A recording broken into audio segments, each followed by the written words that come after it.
Hello everyone, welcome to our YouTube channel Shiksha Alliance. Today we are going to start our daily current affairs session in which we will cover important news from several newspaper, PIB and various government sources. So let's begin our session. Our first topic is Geolip. हम जानेंगे geoglyph के बारे में. A remarkable archaeological discovery has been made in Telangana with the unearthing of a 3,000-year-old geoglyph in the form of circular design near Mudituchi Salapalli in Medachali, Malkajgin district. तो इसको कहाँ पे पाया गया ये इंपॉर्टेंट हो जाता है. तो ये एक रिमार्केबल आर्कियोलॉजिकल डिस्कवरी है जिसको किया गया है तेलंगाना पे. वहाँ पे अनर्थ किया गया है एक 3,000 ओल्ड जियोग्लिफ को, जो कि आपका एक सर्कुलर डिजाइन के रूप में है मुदुचिली थलापली इन मेदाचली मालिजगंज डिस्ट्रिक्ट के पास. ये जियोग्लिफ होता क्या है? जियोग्लिफ लार्ज इंट्रिकेट डिजाइन या मोटिव होता है जिसको क्रिएट किया जाता है ग्राउंड सरफेस में. ऑफन ये जो है अरेंज किए जाते हैं नेचुरल मटेरियल्स की मदद से या अल्टर किए जाते हैं लैंडस्केप को खुद से. नोटेबल एग्जांपल जो इसका है जैसे कि आपका नाजका लाइन हो गया पेरू का, या उफिंगटन वाइट हाउस हो गया इंग्लैंड का. ये जो आपका वो इंडिया का है. तो जो नाजका लाइन ये कहाँ पे है, वह उफिंगटन वाइट हाउस जो ये कहाँ पे है. तो ये इंपॉर्टेंट है, ये आपको मेमोराइज होना चाहिए. जो डिस्कवर जियोग्लिफ है इसके बारे में हम जान लें. ये जो जियोग्लिफ है ये मेजर कर रहा है 7.5 मीटर डायमीटर में, जिसका परफेक्ट सर्कुलर शेप है. दो ट्रायंगल है इसके इनसाइड. ये पहला इस टाइप का है जो कि पाया गया है तेलंगाना में. इसका जो डेट है ये आपका लगभग आयरन इसके समय का है अराउंड 1000 BC का. एक्सपर्ट ने सजेस्ट किया कि ये जो है मॉडल आपका मेगालिथिक कम्युनिटी को बिलोंग करता है जब वो प्लान कर रहे थे अपने सर्कुलर ब्यूरियल साइट को. क्या महत्व है इसका, ये जो डिस्कवरी हुआ है. Geoglyph can serve various purpose including artistic, ceremonial और navigational. Geoglyph shows the artistic skill and etching technique of the region Iron Age inhabitant. जो जियोग्लिफ है ये सर्व कर रहा है बहुत सारे पर्पस को, जिसमें कि आर्टिस्टिक, सेरेमोनियल या नेविगेशनल भी आता है. जियोग्लिफ शो कर रहा है जो आर्टिस्टिक स्किल है, एचिंग टेक्निक है इस रीजन का आयरन एज इनहेबिटेंट का, उसको ये दर्शा रहा है. नेक्स्ट टॉपिक है हमारा WHO health tuberculosis management in India. तो WHO ने तारीफ किया है जो ट्यूबरक्लोसिस मैनेजमेंट है भारत का, इसको जानेंगे. इसके बारे में भारत का अचीवमेंट क्या है सब कुछ जानेंगे हम. टीवी के रिलेटेड फैक्ट को भी जानेंगे. India's effort in tuberculosis management have receive international recognition from the world health organization in their global TB report 2023. Bharat का जो एफर्ट है ट्यूबरक्लोसिस को मैनेज करने को लेकर, इसको इंटरनेशनल रिकॉग्निशन मिला है वर्ल्ड हेल्थ ऑर्गेनाइजेशन के द्वारा उनके ग्लोबल टीवी रिपोर्ट जो है 2023 में. भारत के अचीवमेंट को हम जान लें. 16% reduction in TB incident from 2015 to 2022, nearly double in the global decline rate of about 8%. 16% reduction देखा गया है जो टीवी का इंसिडेंट होता था 2015 से 2022 के दौरान. ये डबल है जो ग्लोबल डिक्लाइन रेट है. ग्लोबल डिक्लाइन रेट 8% का है जबकि भारत में 16% का देखा गया है. TB mortality in India decrease by 18% during the same period. TB mortality जो है भारत में उसमें डिक्रीज देखा गया 18% सेम पीरियड में. TB treatment coverage has improve to 80% of estimated case, representing a 19% increase from the previous year.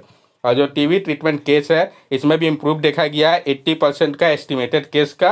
ये दर्शाता है 19% इंक्रीज देखा गया अगर हम कंपेयर करें प्रीवियस ईयर से. तो ट्रीटमेंट कवरेज में भी टीबी के बारे में हम जान लें. It primarily affect the lungs, is caused by bacteria mycobacterium tuberculosis and spread through air. TB जो है ये मेनली अफेक्ट करता है लंग्स को. ये आपका बैक्टीरिया माइक्रोबैक्टीरियम ट्यूबरक्लोसिस के कारण होता है और ये स्प्रेड करता है एयर के माध्यम से.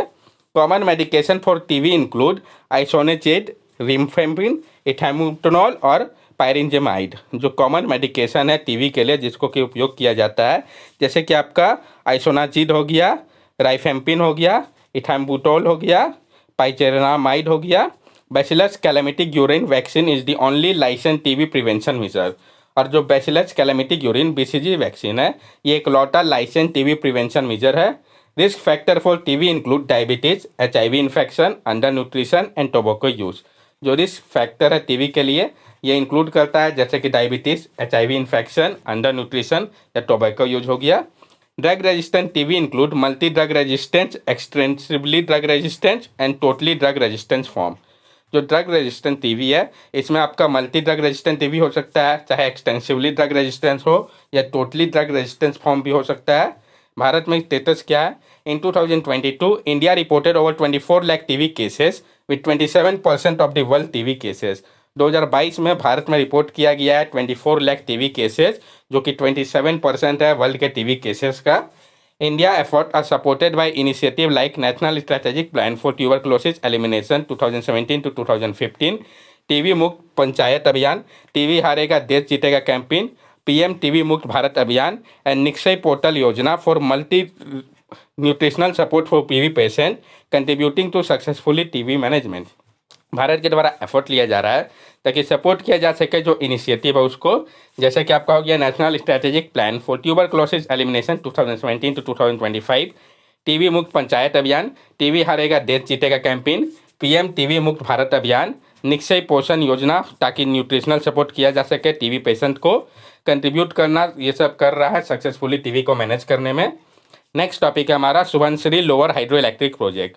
तो जानेंगे इसके बारे में, मैप बेस्ड क्वेश्चन के लिए ये इंपॉर्टेंट हो जाता है, वहाँ कौन कौन सी रिवर है, कहाँ पे ये लोकेटेड है। Subansiri lower hydro electric project जो है उसको फिर से सामना करना पड़ रहा है एक लैंडस्लाइड ब्लॉकेट का, जो कि एक लॉट ऑफ फंक्शनल डाइवर्सनल चैनल था वहाँ का, ये रुक गया है। जो फ्लो ऑफ वाटर है डाउन स्ट्रीम में डैम के सुबनसिरी रिवर का, जो कि एक मेजर ट्रिब्यूटरी है ब्रह्मपुत्र का। तो सुबनसिरी रिवर जो है आपका मेजर ट्रिब्यूटरी है ब्रह्मपुत्र रिवर का, ये इंपॉर्टेंट है। Subansiri lower hydro electric project के बारे में हम जान लें। ये आपका रन ऑफ रिवर डैम है जिसका मकसद है जनरेट करना 2000 मेगावाट पावर हार्नेस करके, जो पोटेंशियल है सुबनसिरी रिवर का, जो कि फ्लो करता है, जो बॉर्डर है उनका अरुणाचल प्रदेश और असम में। ये भारत का लार्जेस्ट हाइडल प्रोजेक्ट है जो कि अंडर कंस्ट्रक्शन है। ये जो प्रोजेक्ट है इसको एग्जीक्यूट किया जा रहा है national hydro electric power corporation NHPC के द्वारा। तो किसके द्वारा एग्जीक्यूट किया जा रहा है ये भी इंपॉर्टेंट है। सुबनसिरी रिवर के बारे में हम जान लें। Subansiri 518 kilometre also called gold river is trans Himalayan river and the largest tributary of the upper Brahmaputra river. It flows into India through Miri hills of Arunachal Pradesh. तो जो सुबनसिरी है 518 किलोमीटर का जो लेंथ है, जिसको कि गोल्ड रिवर भी हम कहते हैं, ये ट्रांस हिमालयन रिवर है और लार्जेस्ट ट्रिब्यूटरी है अपर ब्रह्मपुत्र रिवर का। ये फ्लो करता है भारत में मिरी हिल्स के माध्यम से अरुणाचल प्रदेश के। तो भारत में कहाँ से एंटर लेता है, तो मिरी हिल्स के द्वारा अरुणाचल प्रदेश के। ये आप देख सकते हैं जो इंपॉर्टेंट रिवर है और सुबनसिरी रिवर को। नेक्स्ट टॉपिक है हमारा श्रीनिवास रामानुजन। तो जानेंगे हम श्रीनिवास रामानुजन के बारे में। Srinivasa Ramanujan college, the historical government arts college in Kumbakonam Tamil Nadu, is undergoing a restoration project. तो जो आपका श्रीनिवास रामानुजन कॉलेज जो कि हिस्टोरिकल गवर्नमेंट आर्ट्स कॉलेज है, कहाँ पे, तो कुंभकोणम में तमिलनाडु के, वहाँ पे रिस्टोरेशन प्रोजेक्ट हो रहा है। तो रिस्टोरेशन प्रोजेक्ट हो रहा है इस कारण ये इंपॉर्टेंट नहीं है, लेकिन श्रीनिवास रामानुजन से रिलेटेड फैक्ट पूछा जा सकता है। Srinivas Ramanujan 1887 to 1920 was an Indian mathematician renowned for the extraordinary contribution to number theory, mathematical analysis and continued fraction. He self-taught mathematics and gained recognition for his talent. Ramanujan's work include groundbreaking results in the mathematical analysis, infinite series and elliptic function. जो श्रीनिवास रामानुजन 1887 से 1920 के समय में थे, वो Indian mathematician renowned जाने जाते थे अपने एक्स्ट्राऑर्डिनरी कंट्रीब्यूशन के लिए, नंबर थ्योरी के लिए जो उन्होंने दिया था, मैथमेटिकल एनालिसिस और कंटिन्यूड फ्रैक्शन के लिए। उन्होंने खुद से टॉट किया था मैथमेटिक्स को और गेन किया था रिकॉग्निशन को अपने टैलेंट के लिए। रामानुजन का जो वर्क था वो इंक्लूड कर रहा था जो ग्राउंड ब्रेकिंग रिजल्ट है मैथमेटिकल एनालिसिस के लिए, इन्फाइनाइट सीरीज और इलेप्टिक फंक्शन के लिए, जो उनको सामना करना पड़ा था इनिशियल चैलेंज का। उन्होंने कोलैबोरेट किया था ब्रिटिश मैथमेटिशियन GH हार्दी के साथ कैम्ब्रिज यूनिवर्सिटी पे। नेशनल मैथमेटिकल डे जो है उसको सेलिब्रेट किया जाता है श्रीनिवास रामानुजन के बर्थ एनिवर्सरी के तौर पे 22 दिसंबर को। तो कब मनाया जाता है नेशनल रामानुजन डे को, तो ये जो है आपका 22 दिसंबर को मनाया जाता है। नेक्स्ट टॉपिक है हमारा कोंडावेरू फोर्ट। तो हम जानेंगे कोंडावेरू फोर्ट के बारे में। Kondaveedu fort in Andhra Pradesh now host a cultural gallery showcasing its rich historical significance from the 13th to 20th century। तो डायरेक्ट क्वेश्चन फ्रेम किया जा सकता है कि ये आपका कहाँ पे लोकेटेड है। जो कोंडावेरू फोर्ट है आंध्र प्रदेश का, इसने अभी होस्ट किया है कल्चरल गैलरी को, जो कि दर्शा रहा है जो इसका रिच हिस्टोरिकल सिग्निफिकेंस है 13th से 20th सेंचुरी का। इस फोर्ट के बारे में हम जान लें। Kondaveedu fort located south of river Krishna near Guntur was constructed by Prolaya Verma Reddy. It was used as the capital by the Reddy dynasty between 1328 to 1482, shifting from their former capital at Adanki। जो कोंडावेरू fort है ये आपका located है जो south में river Krishna के Guntur district के पास। इसको कंस्ट्रक्ट किया गया था प्रोया वर्मा रेड्डी के द्वारा। इसका उपयोग किया गया था कैपिटल ग्रुप में रेड्डी डायनेसिटी के द्वारा 1328 से 1482 के समय पे। उन्होंने शिफ्ट किया था अपना जो फॉर्मर कैपिटल था अडानकी से यहीं पे कोंडावेरी पे गुंटूर के पास। ये जो है टेकन कर लिया गया था विजयनगर एम्पायर कृष्णदेवचार्य के द्वारा 1516 के समय पे। The Reddy dynasty was based in coastal Andhra, spanning from Visakhapatnam in the north to Kachipuram in the south. They were notable patron of Telugu literature. और जो रेड्डी डायनेसिटी है ये बेस्ड थे कोस्टल आंध्रा पे, ये फैले हुए थे विशाखापट्टनम में नॉर्थ में, कांचीपुरम इन साउथ तक। जो नोटेबल पैट्रन थे ये तेलुगु लिटरेचर के लिए। नेक्स्ट टॉपिक हमारा ECBC, high energy efficiency standard, energy conservation building code, high energy efficiency standard के बारे में हम जान ले। India's Energy Conservation Building Code (ECBC) 2017 has earned recognition from the International Energy Agency as a notable exception among developing countries for its high energy efficient standard. तो जो भारत के energy conservation building code है ECBC 2017 का, इसने earn किया recognition को international energy agency का एक नोटेबल एक्सेप्शन के रूप में डेवलप कंट्री के बीच में इनके हाई एनर्जी एफिशिएंसी स्टैंडर्ड के कारण।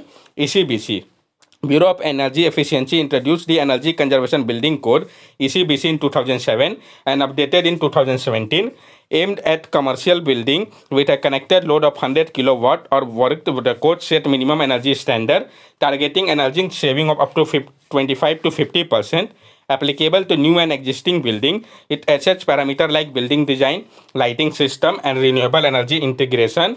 Compliant building received tag in ascending order of efficiency. जो ब्यूरो ऑफ एनर्जी एफिशिएंसी है उन्होंने इंट्रोड्यूस किया था एनर्जी कंजर्वेशन बिल्डिंग कोड को 2007 में, इसको अपडेट किया गया 2017 में। इसका मकसद था कमर्शियल बिल्डिंग जहां पे कनेक्टेड लोड जो है 100 किलोवाट और उससे अधिक का है, वहां पे code set minimum energy standard के लिए हो। जो टारगेटिंग एनर्जी सेविंग है 25 से 50% था। ये एप्लीकेबल था न्यू और एग्जिस्टिंग बिल्डिंग के लिए। ये एसेस कर रहा था जो पैरामीटर है, जैसे कि बिल्डिंग का डिजाइन हो गया, लाइटिंग सिस्टम हो गया, रिन्यूएबल एनर्जी इंटीग्रेशन हो गया। कंपाइलेंट बिल्डिंग को टैग मिलता था असेंडिंग ऑर्डर में उनके एफिशिएंसी के अनुसार, जैसे कि ECBC, ECBC plus, super ECBC हो गया। Out of 28 state 23 have notified energy conservation building code rule, but only 15 have adopted the latest ECBC from 2017। जो 28 स्टेट है उनमें से 23 के पास notified energy conservation building code rule है, लेकिन उनमें से सिर्फ 15 ही है जिन्होंने अडॉप्ट किया है लेटेस्ट ECBC को 2017 के बाद का। Energy Conservation Amendment Act 2022 include transitioning ECBC into Energy Conservation and Sustainability Building Code, incorporating measures for sustainability and mandating issue Niwas Samhita for residential building, addressing the importance of energy efficiency in this sector.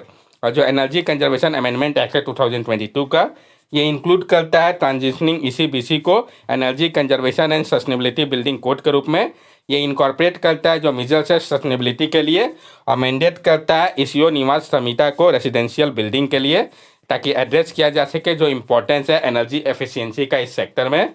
Next topic है हमारा 2023 production gap report. तो हम जानेंगे 2023 के production gap report के बारे में। 2023 production gap report जो है, जिसको कि ऑथर किया गया है HEI, Stockholm environment institute climate analytics, E3G, IISD and UNEP के द्वारा। किसके द्वारा किया गया, ये इंपॉर्टेंट है, आपको याद होना चाहिए।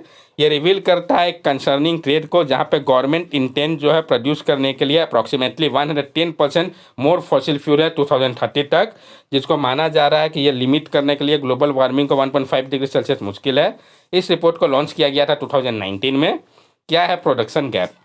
प्रोडक्शन गैप क्वांटिफाई करता है जो डिफरेंस है प्रोडक्शन जिसको कि एक्सट्रैक्ट किया जाएगा कोल, ऑयल या गैस फॉसिल फ्यूल के मदद से गवर्नमेंट के द्वारा, और ग्लोबल प्रोडक्शन लेवल जो की आवश्यकता है पूरा करने के लिए क्लाइमेट गोल को, पार्टिकुलरली ताकि आउटलाइन किया जा सके पेरिस एग्रीमेंट को, जो इसमें कि वार्निंग दिया गया 1.5 डिग्री से 2 डिग्री सेल्सियस का।